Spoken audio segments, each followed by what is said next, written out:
Doing? I don't know. Just picked two chords that I thought sounded kind of fun, and I started playing over them.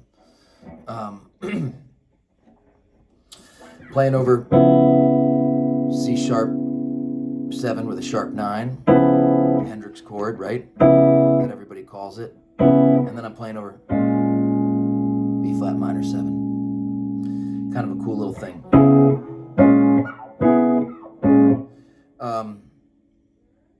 You know, always just using my ear to navigate 99% of the time. You know, I'd like to think that I'm thinking of like these cool modes and scales. I'm not. I'm really not. I don't know my modes very well. I mean, I know what they are, and I know that I should know them, and I know that I should be more studious and study them and all that stuff, but if we had to get technical, we could call this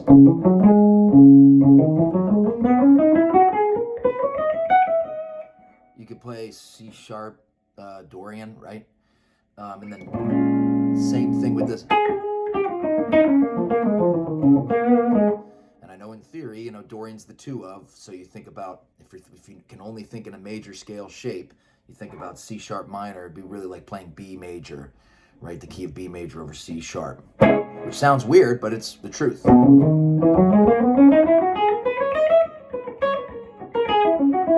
That's Santana-esque, you know, sort of, you know, thing, but basically minor 1 to major 4, right?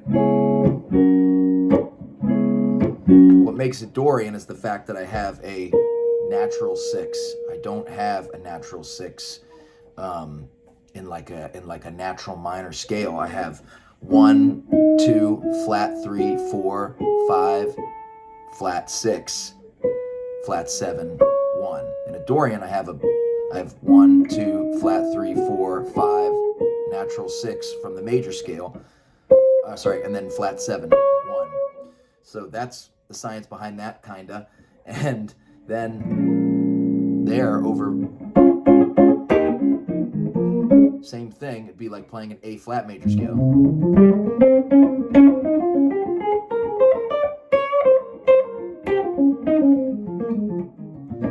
I'll tell you what I do use a lot of, because I just did it there. I use a lot of these sort of patterns, like if you do like groupings of 4, I do a lot of that kind of stuff. I tell my students to practice that stuff a lot too. If you're playing a pentatonic,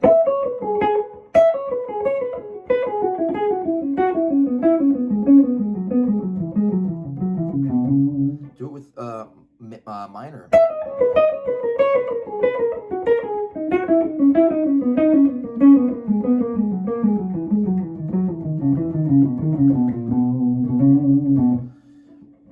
Just whatever you do, whatever like mode you're doing or whatever, just know you got to be able to hear home bass, you know?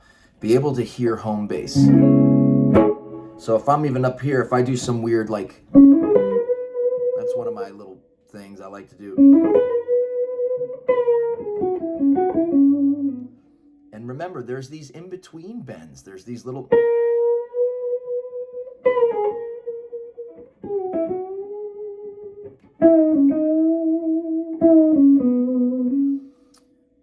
Those are critical, you know, to be able to hear those. You can't, if you don't know what you're doing physically, if you go into the bend without knowing how it's going to feel or what sound you're aiming for, you're up the creek. You're not going to be you're not going to be set up well. It's because you're going to bend and it's going to sound like some weird note. You're going to bend too hard or too little. I've done it many times. Like if you're playing something like this,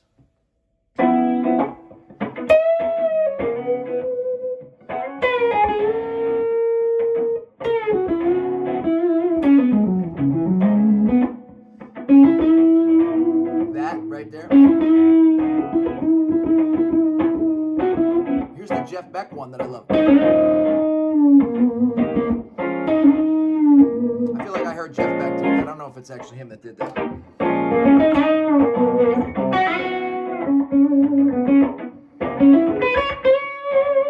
Half step bends.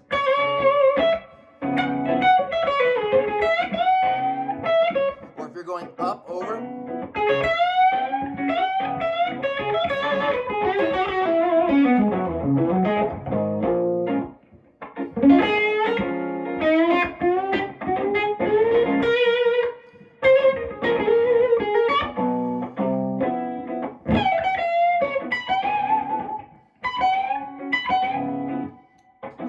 This is all stuff I feel like came straight from, like, you know, for me, like listening to Hendrix, ZZ Top, Clapton, and Jimmy Page, and like Otis Rush, Albert King, Freddie King, Albert King especially. If you listen to Albert King, his bends were truly inspiring because he would have these single notes that were they would just like blow your head off, you know, blow your head off. And if you could do that, like,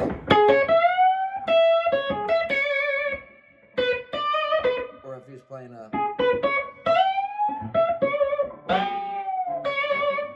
you know, that's the Albert King thing. Stevie Ray Vaughan didn't invent that. I love Stevie Ray Vaughan to pieces, but that was all Albert King. And Stevie Ray Vaughan took it and did his own thing with it, and sort of, and was amazing and crushed. But that's all like straight up Albert King, Freddie King, BB. Those are the guys that did that stuff, the bending. So, like, and I think all those English cats listened to those guys. That's what they were listening to. Otis Rush too is another one, left-handed upside down player, truly fantastic. And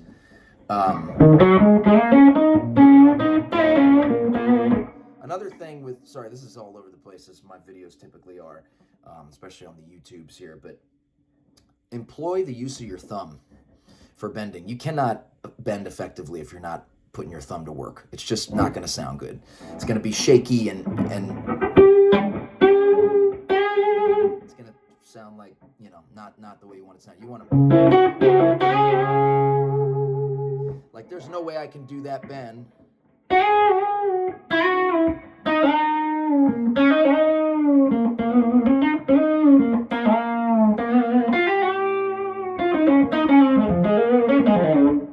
I have to use my thumb there.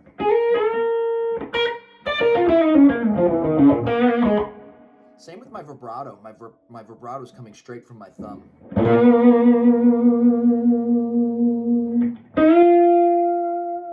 Here's a good exercise, right? If you want to get better at bending, let's say you're bending a whole step, you know, you're bending from this A flat up to B flat.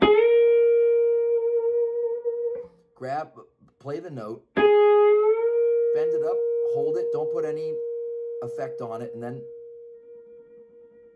add a little bit, like you're turning up the intensity knob, add a little bit of vibrato.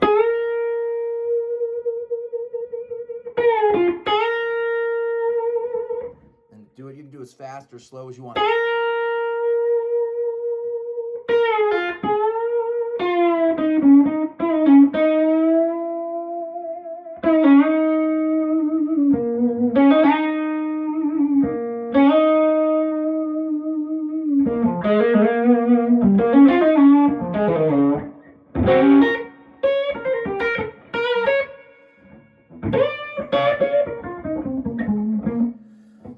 Anyway, hope you get some use out of that. Again, those chords were, C sharp 7, sharp 9, B flat minor 7. And you can use shapes to think about that. And that's all kind of in here too. So it's funny, it's like you're going from, you can think of it also real quick, like C sharp minor 7 to like a C sharp 6 kind of.